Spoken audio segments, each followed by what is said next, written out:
Hello, homies. I just had to add that in there for you. Many of you don't know, but usually when I record, I have our two dogs and one of our cats lying at my feet. And our beautiful little ginger cat has just been lying here with me, purring his head off. And I just had to include that little audio clip for you. So today we speak with homeopath and educator Mary Ellis in the UK, who is the course director of 3 different homeopathic schools, the Southern College, the Midlands College, and the Iceland School. And she is the Chair of Homeopathy Training, which is all the colleges of the UK who meet to raise the level of education in homeopathy. She is also a trustee on Homeopathy Action Trust and the representative of this in the 4-H group. Now, we mentioned 4-H towards the end of the episode, and they have a wonderful free app, which I want to encourage all of you to go and download. It's very helpful with your home prescribing, giving you information on various remedies, as well as which remedies to use for various conditions. You can find it by searching Homeopathy UK in the App Store. Enjoy the episode. Welcome to the Homeopathy Hangout podcast, where we discuss all things homeopathy from around the world. And now, your host, Eugenie Kruger. Hello, homies, and welcome back to Homeopathy Hangouts. Today, we get to hang with homeopath and educator Mary Ellis, all the way from the UK. Welcome, Mary. Hello, nice to meet you, and thank you for having me. It's such a pleasure. Now, you're going to be talking about a topic today that's very close to my heart, homeopathic education. And hopefully we're going to be inspiring lots of new future homeopaths listening to this episode. But before we get into it, can you tell our listeners a little bit about how you first discovered homeopathy? Certainly. Like many people, I found homeopathy via my children. I just had my second son, and my first son, who was 3, had a cough at night constantly. And the doctors had prescribed Ventolin syrup. And for some reason, I didn't like giving it to him. So I started working just part-time at a chiropractor's office where there was a homeopath. And I just chatted to her and I said, "Can you help?" So I took him to see her. And 2 pills later, his cough was gone. So for me, that was like, wow. And then I hadn't wanted to do anything with my youngest son, vaccinate or anything like that. I wanted to try and keep it natural. So I started to see her for both children. And then I had a condition called polycystic ovarian syndrome. So both my children were IVF, and I was told it was incurable and that was it. So I asked her if she could help me. And I saw her for 3 years. And at the end of it, my polycystic ovaries were normal. So that really just sparked everything, and I got more and more interested, and I'm a bit of a bookie and I read everything. I didn't know about homeopathic first aid courses at the time. I wish I had, because I would have definitely gone along one. And it was a few years later, when things were happening, I decided to train as a homeopath a bit spontaneously. I thought about it on the Wednesday, I phoned up, and I started on the Saturday. So Wow. bit of my life story. I jump into things last minute, but it's worked well for me. Same here. It's worked well for me too. And then how did you go from studying homeopathy to now owning 3 colleges? Yeah, so it took me a while to train, because I'd started a business, a recruitment business, at the same time as I started to train, which was a bit mad. I was also a single parent at the time, and it just got a bit too much. So I took a 2-year break, moved, and then met somebody who was in training as a homeopath at the college I'd gone to, who just kept saying to me, "You have to go back, you have to go back." So I did, but to a different college. And then I qualified, and I gave up my recruitment business because that was it for me. I just wanted to be a homeopath. I was like an enthusiastic bunny, just wanting to treat everybody. And then my old college was selling their college. They were closing. But that didn't work out for me, but that set the seed. And so I just sat there and thought, why not open one myself? Which was a bit mad, because I had never done any teaching. I hadn't set up a college, but I had set up a recruitment business. So I thought, I can do it. And I had several patients who all wanted to train. So that's what we did. We found a premises, we set up the course, and we started. And after a few years, I have had a link with Iceland for over 45 years. I've had friends there and I've been visiting. And via Facebook, I met homeopaths in Iceland. And so when I was over there, I met some homeopaths and we started chatting. And the college, which had been my old college, had closed down. So I thought this was a wonderful opportunity. It gets me a chance to go to Iceland a lot, restart the homeopathic community there. And I found a wonderful homeopath, Tina, who helped me start it. So that's been going for several years now. And then just recently, we've started the Malvern College. And that was from a colleague who had the Birmingham College, and that had closed down. And that was tragic, hearing so many colleges close down. So I just sort of said, do you want me to restart it? But we moved from Birmingham to Malvern because it's beautiful. And that started in November. So we had quite good intake from there. That's incredible. It is very sad when you talk about these colleges closing. What do you think the homeopathic education scene has been like over the past few decades, maybe? Just run us through that, and where do you think it's going to at the moment? I think it's a bit tricky. I think the people who started the colleges are getting to retirement age, and the numbers dropped. And it's like any business, when you have a huge intake and then it goes very small, it's a bit of a worry. Whereas I always thought, if I have one student, I'm doing fine because we are small colleges, which we actually quite like, but we haven't got that many outlays. So I can just start them up. I am a bit enthusiastic, and I think a lot of people are getting tired. We need fresh blood, so to speak. We need younger homeopaths coming in and restarting this education again, because it is older people who want to retire, and there didn't seem to be anybody who wanted to carry the torch forward. I think that's changing. Robert Davidson, who I trained with, always talked about homeopathic warriors. And I like that title. And I think we are a bit homeopathic warriors, and that we're going ahead with that torch. And I know a lot of our students, we have a training program where we can train them into being tutors. Because when I qualified, you couldn't get a job as a tutor without experience. Whereas, we start off with a mentoring program, so the graduates become mentors to the student. Then they start doing a bit of the polycrest, a bit of the first aid, and then carry on. So they then get into a teaching program. And as chair of homeopathy training, which is in the UK, all the colleges meet. It's been going for about 20 years now, and talk about the progression of homeopathic education and improving it all the time. And we're in the process of setting up an education for tutors. So teaching them how to be tutors of homeopathy, because it's not like any other course. So that's something that we're in the process of doing. And I think that will make a big difference in the future. That's incredible. And who is your typical student? Is there such a thing? No, I would like younger people to come on board, but it tends to be from early 30s up until 60s. So we do have some older students, and I think I intend to be doing this into my 90s. Yeah, same. So, I'm 60 in a couple of weeks, but I still feel like I've got a lot of enthusiasm. So that tends to be what we have. But I would like, if possible, younger people to think of it as a career, because it is a career. You can make a living from this. And I think a few years ago, that was the story that people used to say, was you can't make a living as a homeopath. Yes, you can. And you can make a good living as a homeopath. Absolutely. I agree. And especially with COVID at the moment, I mean, you can maybe talk to our listeners about how the role, how the homeopath's job has changed. And certainly you've said that you've been so much busier. I have as well. And many of my colleagues have too. Maybe have a talk to us about that. Yeah. So I think, renting a room and trying to find patients and paying out all that money, which I've never thought was a great idea. Or if you worked from home, again, that has its problems.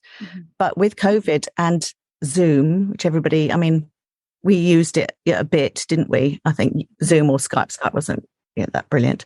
Yeah. But since then, it's just, you don't have to move from your room. You can see patients one after the other. It's just been brilliant. And I think it's the way forward because I did have patients from across the world anyway, especially some in Iceland, some in the States and Europe. But now I can see from anywhere, which is great. So it's a great career choice because you're not affected by lockdowns or anything else. All you need is your computer and an internet connection and you're ready to go. So It Yeah, really is the absolutely. career for the future. I just want to pipe in something there about, homeopaths. We typically discover homeopathy when we have children, and absolutely that tends to be a story through the banks. That is how we discover it. And then, of course, we have little kiddies, so we don't get to study straight away quite often. It takes us a little while. So by the time we're done with our studies, often we're in our, I was mid-30s, and, often people are much older when they first start with homeopathy. The other thing is, I think if you were to just go straight into homeopathy as like a 18 or a 20-year-old, it can be tricky because you do need that life experience. Now, because you're going to be seeing people from all sorts of walks of life, and you really need to be able to relate to them. So sometimes having that life experience helps, but I would never, ever, ever see that as a deterrent for a young person to get into homeopathy, because at our clinic, we've got two sisters, 19 and 20-year-old sisters, and they've come to see me, and they've seen me in clinic, and they've seen how busy I am and what a great career choice it is. So they did consider becoming homeopaths.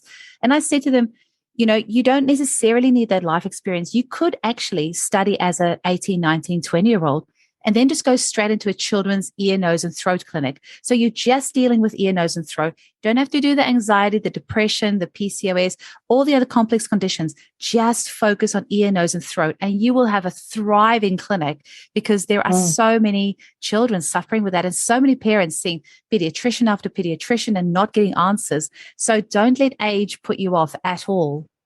I totally agree. And I think the people who are interested in homeopathy, even youngsters, I think there's a certain type of person who's quite exploring, looking at different things. They're not just looking at a fast buck, which, I was in recruitment. That's what your job was. So they're a bit more, it's not the word evolved, but more mature in attitude. So I think it's a really good career. I do, even at a youngster. I think 25 is a really good age.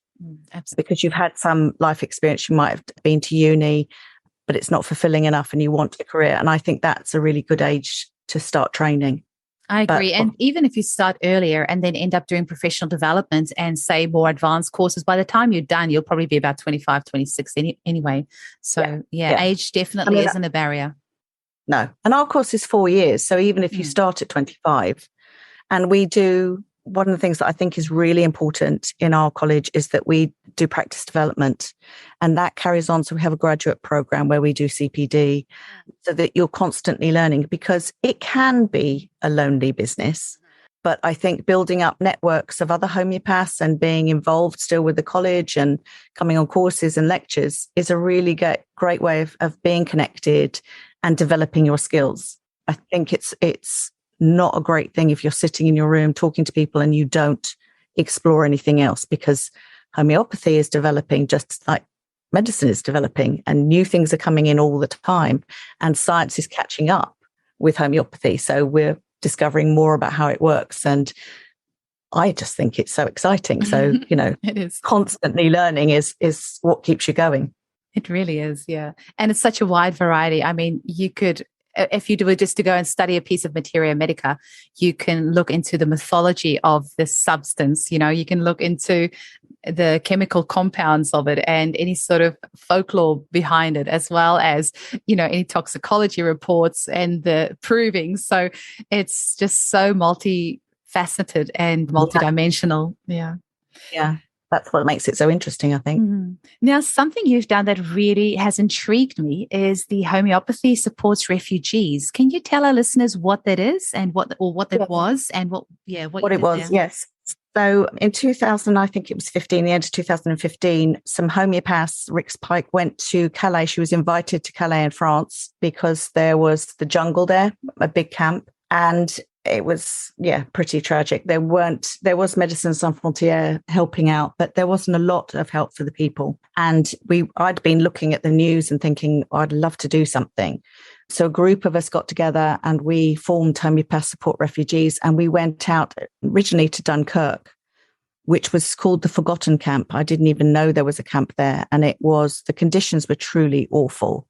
I mean, you were knee deep in mud, and it was mostly families living in tented place in the mud, in the cold. They had 13 toilets with 4,000 people, and some of them didn't work. 3 shower blocks. They had scabies and TB, and diarrhea and vomiting in these children. And we just went to see what we could do. There were other volunteers there that had made a woman's tent, which they allowed us into, where the women and children could go, where it was dry and warm. And we started treating people. And we went back every couple of weeks. And then when Dunkirk got demolished, because they kicked everybody else, it then went to Calais. And at the time we were going, there were 10,000 people in the camp, which was horrendous. But they made it a thriving community. I mean, it was wonderful what they did. And we saw 1,000 people in 2 days. There were about 5 of us, and we were surrounded, and we were just giving out remedies.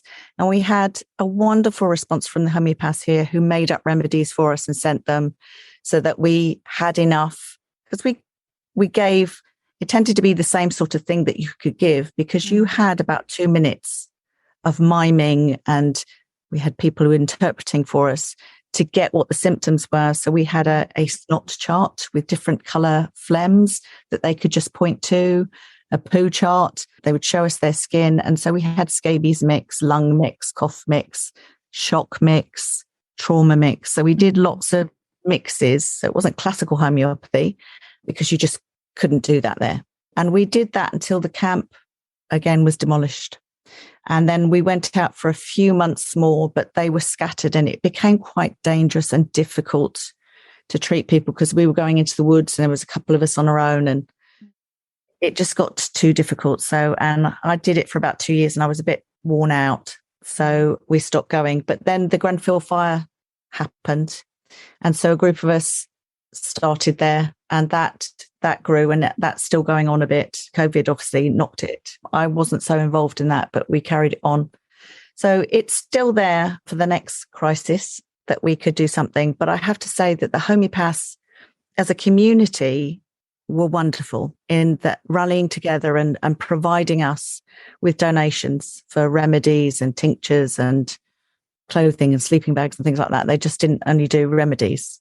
They were wonderful. So yeah, it was the best of times and the worst of times is how I describe it.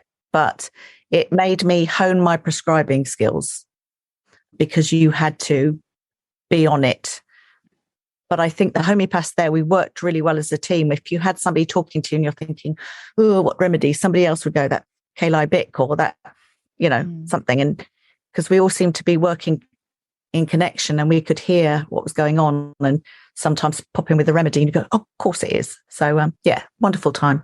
That's really incredible. And I really hope that homeopaths can start doing more of these across the world. We've got another interview with a lady who was with Homeopaths Without Borders, and they also did some incredible work in, was it the Honduras, I think?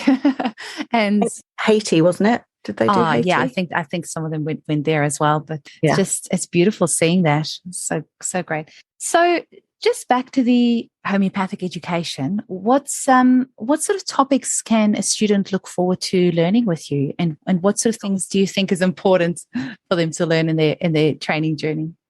It's really interesting. Hi homies, just a quick break in the episode to ask for your help.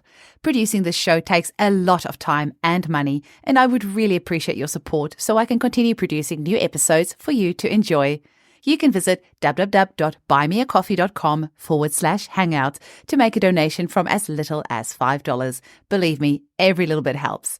I'd also like to invite you all to my Facebook group called Homeopathy Hangout, where we can continue the conversation.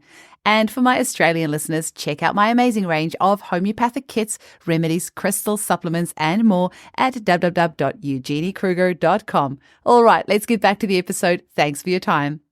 Because a lot of students come in and they've done the first aid course and they think it's just about remedies, and then they come in and it's the philosophy and the methodology. And we're a practical college, so we don't just teach one method, we teach several.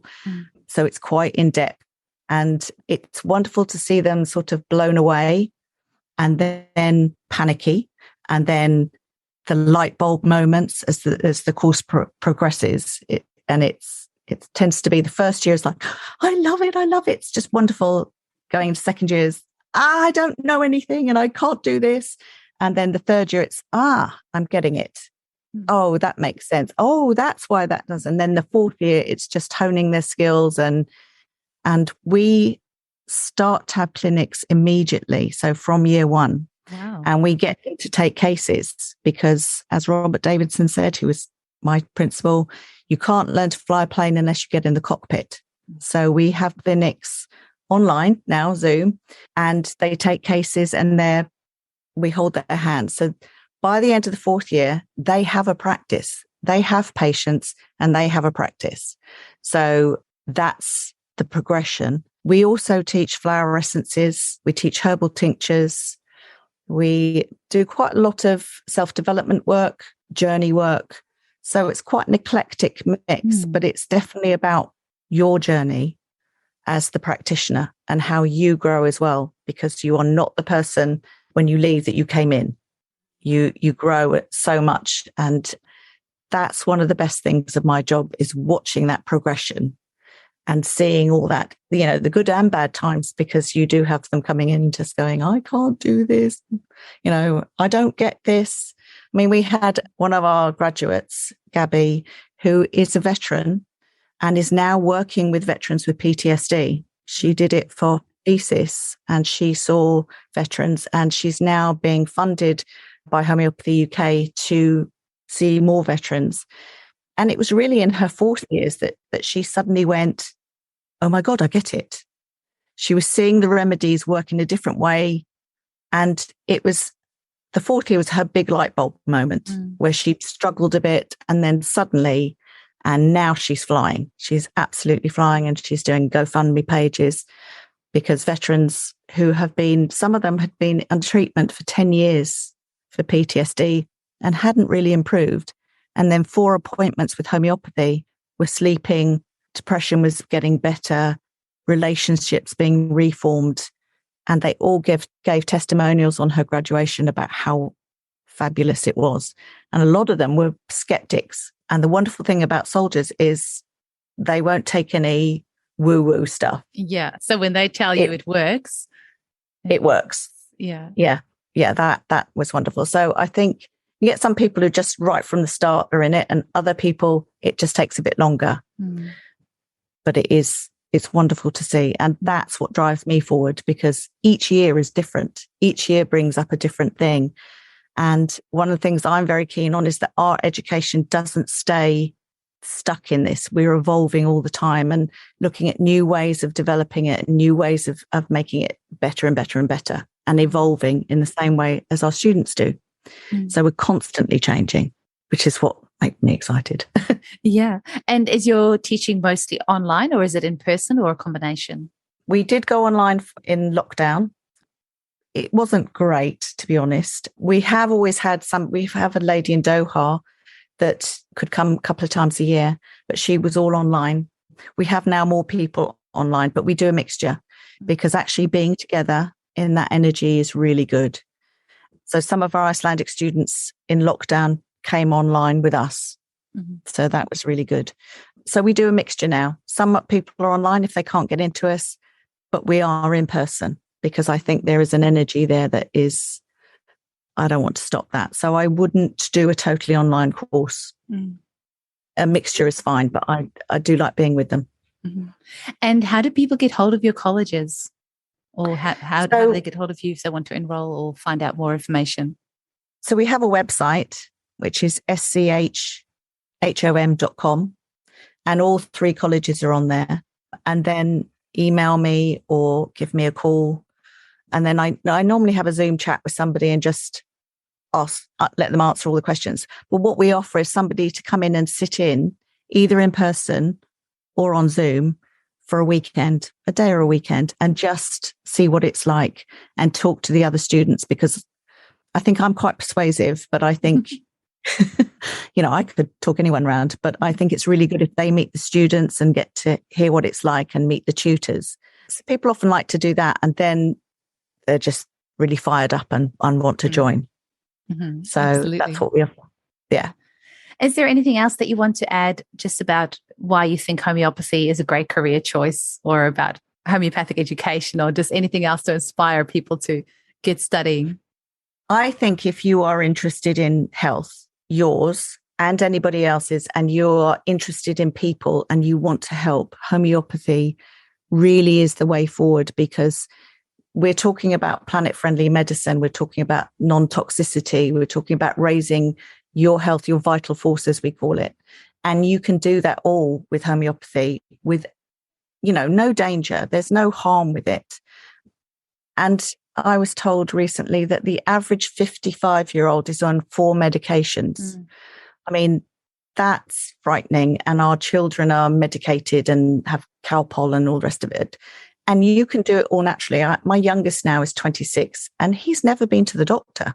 Amazing. So, I mean, he thinks I'm a bit of a witch sometimes and often doesn't want something. But when he's ill, he will say, Mum, have you got something?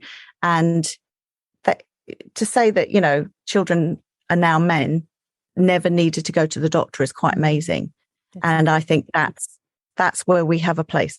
If I have my leg is broken, I'm going to go to hospital. If there's something, trauma, I'm going to go to the hospital. It has its place. I'm not saying we are alternative, but I would like an integrated. But we have our place with eczema and asthma and hormones and coughs, colds, earaches. It's wonderful. I mean, my children did moan at me that they never had a day off school because of illness. All the other children got a day off school and they never did, because if they had something, they got given remedies and by the morning they were fine and they went to school. I think it's the way forward. And I think, if we're talking about a better planet and health-wise, I think this homeopathy is really the green medicine. It really is. I think that's something that we don't harp on enough, really, is just how sustainable homeopathy is. If you want to talk about sustainability or green medicine, nothing tops homeopathy. It is literally the greenest, most sustainable medicine on the planet, hands down, no arguments. Absolutely. Yeah, definitely. Absolutely. Now, Mary, we always like to ask our guests at the end of the podcast their 3 favorite homeopathic remedies and why. And I know that can be a really tricky one, but maybe for you, I can put a little bit of spin on that. What are the 3 homeopathic remedies that your students maybe find the most interesting, or the ones that you get the most interesting comments from when you teach the materia medica to your students? Oh, that is a tricky one. I think the meditative provings are really get our students, and we put a stop on them learning it in the first 2 years because it blows your mind. Hey, so they learn it from the 3rd year, and in one of those is Budlia that I use a lot. We used it first in the refugee camps because for trauma, when we gave Budlia, there was a 14-year-old boy who had traveled by himself from Afghanistan, arrived in Dunkirk in the middle of the night, and being the mother of boys, he really got to me and his eyes were haunted, and he just sat there with his arms around his legs, and he couldn't speak English and the interpreter couldn't get the full story, but he was in trauma. And we gave him Budlia 10M, and his eyes, the light went on in his eyes, and he started playing with some of the little children in there where he'd been wrapped up, and it was instantaneous. So that's one of my remedies that I just love. I've been using Budlia for a while, and actually just another, because I batch record on Fridays, and somebody else today mentioned Budlia. I didn't realize it was a meditative proving. I just assumed they'd used the plant itself, the butterfly bush itself, to make the remedy from, but it was actually a meditative proving. I think they're still made from the Budlia, but you just meditate on it rather than the old traditional way. I think it's just a different way of proving it. Incredible. I love them, the meditative provings I do. I think they're like the new age. It's like Medorrhinum americana is Medorrhinum super boosted for the 21st century. So where Medorrhinum might not work, but you see it indicated, you would use Medorrhinum americana and it just goes ding. Wow. Okay, I've learned something new today. Thanks. And it's emerald is another one that is the new carcinosin. So it has all the carcinosin, but it does a bit more. So that's where they're really interesting. And I know that our students love them. Amazing. So we've got Budlia there and emerald and Medorrhinum. I would say arsenicum. Yeah, and arsenicum, if we're going to, arsenicum, I think is useful for so many things that it's always by my side and I can give to people for various things. So yeah, I like arsenicum. It is such a good one. Okay. So I wonder, Mary, I know you're also involved with 4-H. Can you tell us a little bit about what that is and what they do? Yes. So 4-H is all of the organisations that collectively meet, and we are promoting homeopathy to the Just general in the UK, public. though, hey? In the UK, but there are other 4-H's. I think there's Australia now have it. I think China or Hong Kong and a few other places have also connected with 4-H. We did it in the start, but they are expanding. And it's about promoting homeopathy to the general public, but also helping practitioners. So for Homeopathy Awareness Week, which is in April, we're doing a lot with practitioners about how homeopathy worked for me, and sending out posters that patients can then write on, take a selfie and send it up to us, so that we can do a big campaign on it.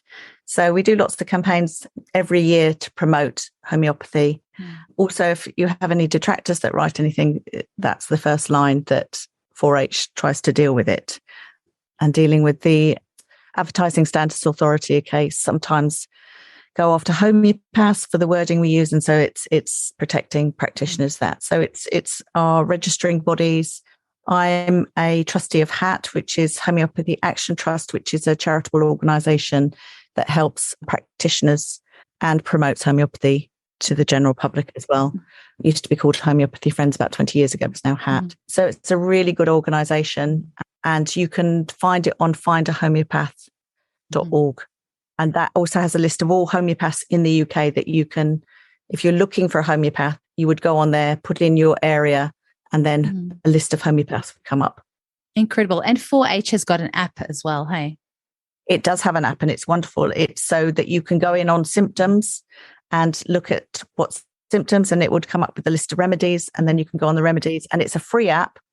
So for people just finding out about homeopathy or just become a new patient, and you can just go on the app and have a look at things. So it's brilliant. It's free I always to download. recommend it to my clients. It's great. It's really good. I've got it on my phone as well. It's very handy.